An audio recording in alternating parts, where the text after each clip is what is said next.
Assalamualaikum warahmatullahi wabarakatuh. Jumpa lagi dengan saya Nusirwan di channel YouTube saya Nusirwan Channel. Teman-teman, eh, pada video kali ini kita akan membahas tentang menikah eh, lewat video call, ya, menikah lewat video call, bagaimana hukumnya dari sisi fikih, dari sisi syariat, apakah dibolehkan atau tidak. Kemudian bagaimana juga pendapat-pendapat para ulama fikih terkait dengan menikah tidak satu majelis. Nah, dalam hal ini kita nanti akan mendengarkan penjelasan dari gurunda kita tercinta, Al-Mukarram Al-Muhtaram Kiai Haji Zulfa Mustafa. Ikuti video ini sampai tuntas. Mudah-mudahan bermanfaat bagi kita semua. Jangan lupa like, komen, dan subscribe. Selamat menonton.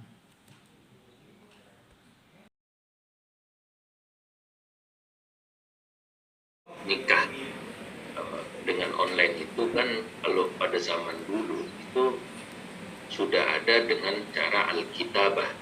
Saya menyebutnya via tulisan al-kitabah.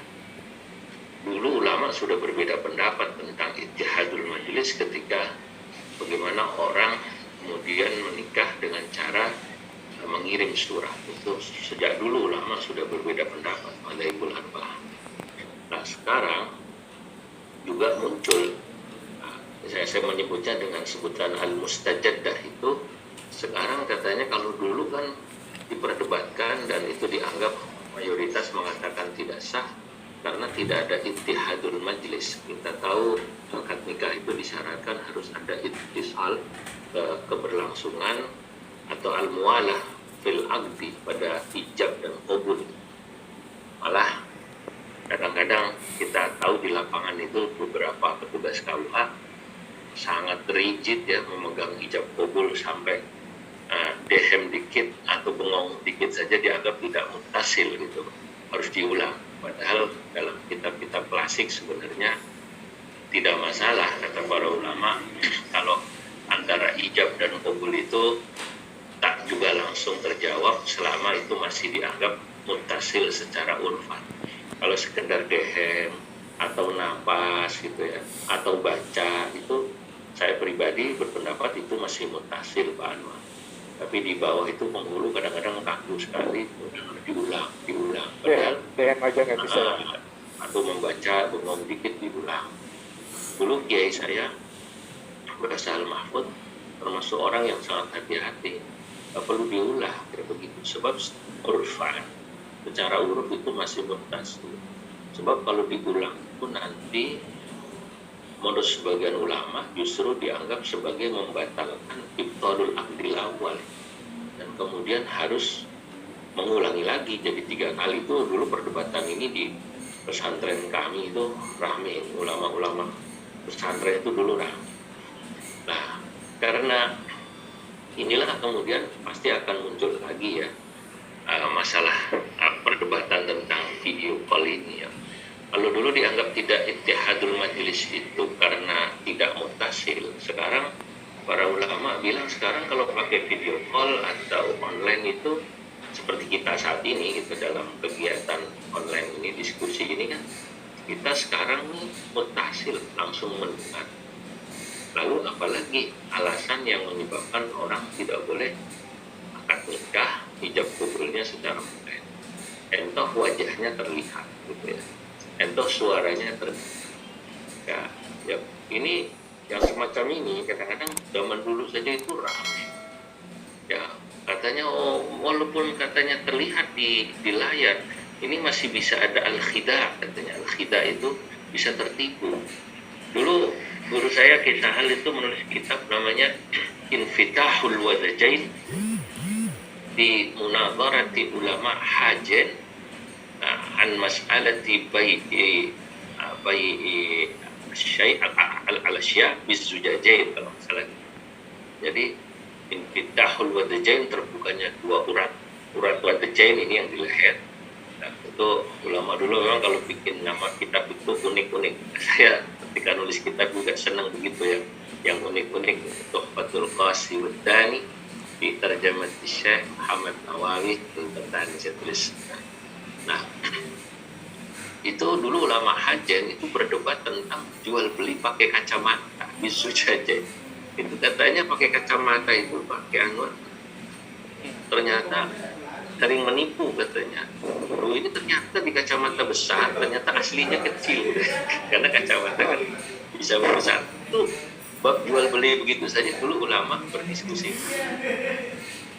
Nah, oleh karenanya apalagi ini masalah.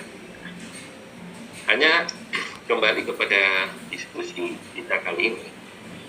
Nah, masalah nikah online ini menurut saya juga bukan masalah yang baru. Seingat saya Majma' Fikih itu di Jeddah itu sudah membahas pada tahun 1410 Hijriah atau kurang lebih 35 atau 34 tahun yang lalu. Nah, cuma waktu itu memang mereka menyebut akdun nikah abra wasaili ittisal al-haditha. Dia menyebutnya nikah dengan katakanlah media penghubung baru. Waktu itu masih baru ada al-hati telepon ya. Nah, sekarang sudah lebih canggih. Kalau dulu hanya suara yang terdengar, sekarang orangnya sudah terdengar. Nah, menurut saya titik utama daripada diskusi kita dan kemudian juga dibahas oleh Majma' Fikih dan Majma' Bukus, Lajnah Daimah, dan saya pikir juga banyak lembaga-lembaga patut di dunia. Itu adalah pada titik ijab qabul. Kita maksud di sini adalah ijab qabulnya atau akad sebagai salah satu rukun ya, rukun dalam hal nikah ini. Saya barangkali singkat saja. Saya pikir insya Allah yang hadir di sini semua sudah banyak memiliki perspektif tentang ini. Ulama itu sepakat ijab qabul itu adalah rukun nikah, madribul arba'ah. Walaupun nanti madribul arba'ah kita tahu berbeda pendapat tentang lengkapnya. Hanafi misalnya atau Hanafiyah hanya menganggap rukun nikah itu akad atau ijab qabul, sebagaimana yang disampaikan oleh Al-Kasani dalam Badailus Sana'in fi Tartib Syara'i'. Nah, kemudian sementara kalau Malikiyah itu selain akad atau ijab qabul harus ada kedua mempelai seperti tidak mensyaratkan saksi. Sementara Hanabilah itu hanya akad dan kedua mempelai, tidak mensyaratkan wali bahkan saksi. Yang paling lengkap tentu kita mazhab Syafi'i itu memang dalam rukun nikah ini paling lengkap ya akad atau ijab qabul, kedua mempelai, wali dan dua saksi. Nah, katakan dalam nikah online kita dalam mazhab Syafi'i keempatnya ini ada, yakni ada akad, ada kedua mempelai, ada wali, ada dua saksi. Maka kemudian yang menjadi perdebatan pada diskusi nikah online itu adalah kemungkinan tidak ittisal atau terganggunya jaringan itu satu. Kedua, kemungkinan adanya al-khida. Al-khida itu tipuan di situ. Karena kita tahu zaman sekarang orang bisa dipalsukan orangnya walaupun wajahnya kelihatan mirip, suara pun ada banyak orang yang bisa menirukan suara orang sama persis. Begitu juga al-khida di sini kemungkinan adanya katakanlah di situ kemudian petugas kesulitan melihat langsung selain orang ini asli apa tidak. Kedua, dari sisi mungkin data-data dan juga yang lain, ini benar laki-laki atau juga benar perempuan. Karena saya pernah membaca satu berita gitu, di Indonesia ini setidaknya ada beberapa kasus itu katanya, tolong saya dikoreksi Pak Anwar karena saya tidak hafal itu sudah sempat dicatat pernikahan resmi, ternyata pengantinnya itu sama-sama laki-laki dua-dua atau sama-sama perempuan. Betul, pernah ada ya? Pernah ya? Iya, betul Pak. Nah, itu yang padahal sudah dicek secara fisik wajahnya, tapi kan tidak dicek secara fisik maaf kelaminnya kan begitu kan, atau kemaluannya kan gitu. Nah ini, oleh karena itulah akhirnya terdapat khilaf ulama langsung saja pada masalah nikah online ini. Ulama yang membolehkan atau mensahihkan nikah online dengan tulisan maupun dengan video call itu ya salah satunya adalah Syekh Mustafa Az-Zamra, ya, menulis kitab Al-Fiqh fi Tauhid. Jadi itu yang sangat terkenal, atau Syarah Majalatul Ahkam dalam mazhab Hanafi. Kedua Syekh Wahbah Zuhaili, dua-duanya ini mazhab Hanafi. Kemudian Syekh Muhammad Aqalah, kemudian Syekh Abul Ainain dan Syekh Ibrahim Ad-Darudi, kurang ini. Nah, mereka beralasan kalau kenapa sahih, karena yang dimaksud dengan ittihadul majlis itu adalah ittihadul waktu. Yang penting waktunya sama dan kemudian dicek itu orangnya betul semua, yang satu laki satu perempuan, benar ini walinya, benar ini dua saksinya. Walaupun kita tahu tadi mazhab Hanafi tak mensyaratkan kan yang namanya dua saksi atau kemudian yang lainnya tadi. Nah ini tidak menjadikan rukun, maaf. Nah, secara umum mereka mengilhakkan, menyamakan hukum kebolehan nikah online dengan hukum kebolehan jual beli online. Kalau jual beli online sah, kenapa nikah tidak sah? Wong prinsipnya sama-sama akad. Ini kan mungkin tulisan di awal ya, belum ya, di awal sekali saya tulis nikah jual beli maupun itu nikah jual beli nazar semua prinsipnya akad, sesuatu yang oleh seseorang harus ditepati atau dipenuhi, dilaksanakan. Itu kata Imam Al-Jassos, atau juga kata penulis Tahjul Arus, Mustahjul Arus itu luwatan wastilah, yaitu namanya akad. Apa bedanya? Kira-kira begitu. Ulama yang memperbolehkan itu ya, kalau jual beli online boleh ya dalam hal muamalah, maka munakahat juga sama. Dicari selama tidak ada unsur gharar, tidak ada unsur khida, prinsipnya sah. Nah, saya sebenarnya setuju dari sisi ini ya, kalau dijadikan sebagai hukum fikih yang dijadikan salah satu solusi, Pak. Ketika misalnya memang ada kesulitan betul gitu.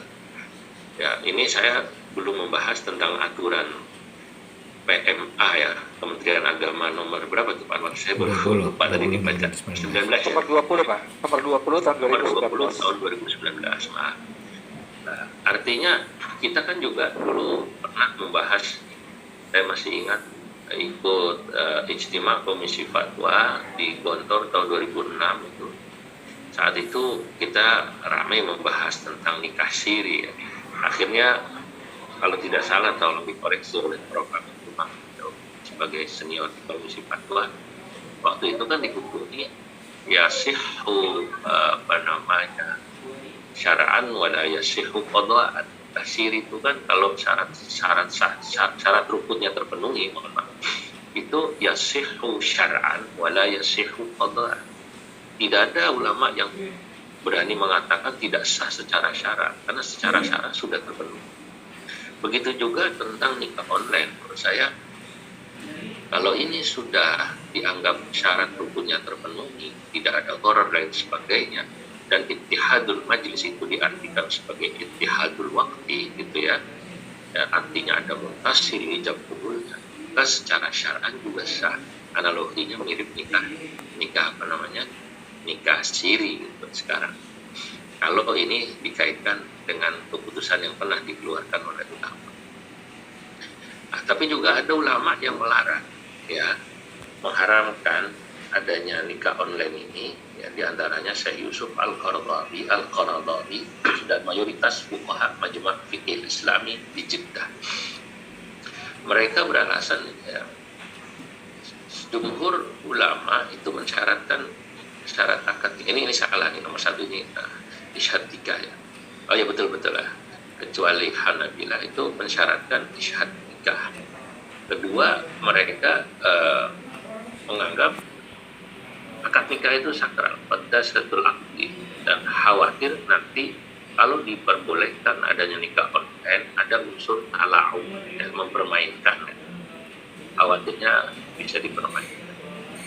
Nah ini katakanlah kalaupun tidak dicatat di Kementerian Agama, ulama ini ya mengkhawatirkan nanti ada unsur talau. Ketiga alasan yang melarang itu kemungkinan tidak ittisalnya ijab kabul online itu karena terjadinya gangguan jaringan. Kita juga tahu dalam diskusi online rapat tiba-tiba yang bicara putus gitu kan. Nah ini karena hal-hal inilah kemudian ya mereka mengharapkan atau mengatakan tidak sah nikahnya. Berikutnya ini karena ada dua pendapat dan pastinya kan masyarakat butuh kepastian hukum ya. Kalau kita kemudian angkat ini menjadi sebuah keputusan hukum yang mengikat, nanti kalau sampai rame bagaimana? Saya ingat itu Al-Qarafi dalam Al-Furuq itu kan dalam satu kaidah mengatakan hukmul hakim ilzam wa yarfa'ul khilaf. Hukmul hakim ilzam wa yarfa'ul khilaf menurut Al-Qarafi dalam Al-Furuq itu berlaku dalam masalah-masalah yang diperselisihkan dan dibawa ke pengadilan. yakni hukmul hakim ilzam wa yarfa'ul khilaf hiya fil khusumah wal munaza'ah. Sementara ini memang banyak orang yang sering menurut beliau itu misalnya keliru mengartikan kaidah hukmul hakim ilzam wa yarfa'ul khilaf. Dianggapnya di seluruh masalah hukmul hakim ilzam wa yarfa'ul khilaf. Tidak. Selain masalah munaza'ah dan khusumah, hukmul hakim ghairu mulzim. Itu kenapa misalnya dalam konteks penetapan awal Syawal, awal Ramadan, ketika terjadi perbedaan pendapat NU Muhammadiyah, kan tidak bisa hukmul hakim mulzim mengikat. Muhammadiyah tetap lebaran dengan NU berbeda atau dengan pemerintah berbeda, karena ini bukan masalah khusumah yang dibawa ke pengadilan. Nah, jadi kadang-kadang kita sering dengar itu ada orang bilang, oh karena pemerintah sudah mengumumkan atau menetapkan, padahal sebenarnya mengumumkan ya, bukan menetapkan bahwa Lebaran jatuh hari ini, maka perbedaan pendapat sudah tidak ada, semua harus ikut pemerintah karena hukmul hakim ilzam wa yarfa'ul khilaf. Dan ini berarti Imam Al-Qarafi keliru gitu. Itu hanya berlaku pada masalah munaza'ah. Nah, karena masalah akad nikah online rentan dibawa kemudian ke pengadilan ya. Misalnya karena kemudian timbul masalah-masalah waris lah dan lain sebagainya. Nah, dan untuk kepastian hukum, maka menurut saya dan lebih maslahat sementara ini di Indonesia, PMA nomor 19 tahun nomor 20 tahun 2019 itu itulah yang menjadi mengikat ya aturan daripada penghulu atau petugas pencatat untuk menerapkan bahwa mereka harus mencatatkan nikahnya di depan penghulu. Nah, pastinya ada banyak pertimbangan kenapa PMA ini dibuat ya. Walaupun barangkali nanti dari diskusi ini perlu juga dicarikan makhraj ya, atau makharij fikhiyah atau makhraj fikhi, jalan solusi-solusi fikih misalnya dalam kondisi orang-orang yang betul-betul sulit Pak. Selama ini kan kita biasanya menjadikannya makhraj itu misalnya taukil ya Pak Anwar ya, misalnya taukil itu yang paling umum kan taukil ya. Saya tidak tahu apakah selain taukil sudah difikirkan oleh Kementerian Agama dalam hal ini makhrajnya yang itu ada sandaran fikih, misalnya menggunakan wali muhakkam ya. Nah, kalau di kitab-kitab fikih klasik sih, kalau kita bicara fikih, wah fikih itu enak sekali, apalagi masalah yang sifatnya ijtihadiyah ya. Dan kita tahu mu'adzamu masail fiqh itu kan ijtihadiyah, mayoritas masalah fikih itu ijtihadiyah. Mu'adzam asy-syariah, mu'adzam asy-syariah itu ijtihadiyah kan. Nah, misalnya kalau dalam kitab-kitab fikih ini dalam masalah ijtihadiyah ini bahkan wali misalnya kalau kesulitan ijab kabul itu cari wali itu kayak TKI kita, maaf sekarang namanya bukan TKI, PMI ya istilahnya, pekerja migran ya. Itu kan seringkali pengen nikah, daripada mereka kemudian nikah salah-salahan bahkan kemudian gak jelas, lebih baik kemudian dicarikan solusi. Selain taukil, misalnya kan taukil itu sulit itu misalnya, atau ya dicarikan semacam tadi walinya, wali muhakam dan kita fikih itu banyak itu, sehingga saya dalam Fathul Mu'in bahkan atau di anak itu banyak kan, sehingga saya banyak ulama bilang al-faqih, jika ada satu orang faqih saja, ahli fikih di satu daerah gitu, itu sudah layak menjadi wali.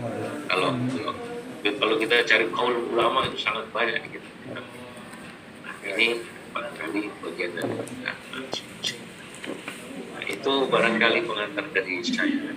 Intinya masalah nikah online ini bukan masalah baru, tapi al-mustajaddah ini masalah yang baru kan saja. Seperti istri kita sebenarnya sudah lama sudah kita nikahi, kemudian cuma karena minum ramuan Madura jadi lain. Al-mustajaddah itu dari apa namanya, dari salon, dari istri baru pemuda, enggak, ini al-mustajad, istri terbarukan karena dari salon dan dari minum ramuan. Terima kasih, saya kalau panjangan semoga berkenan. Assalamualaikum warahmatullahi wabarakatuh.